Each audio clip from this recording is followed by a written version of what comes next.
నీకేం కావాలి చెప్పు, ఇట్లా చూపెట్టు. ఇలా గీసేసుకోవచ్చు. ఎక్కువ అయిపోతుంది. ఏం ఎక్కువ అయిపోతుంది?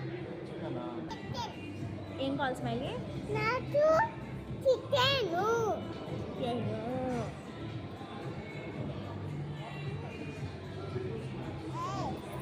మమ్మీ నాకు చికెన్.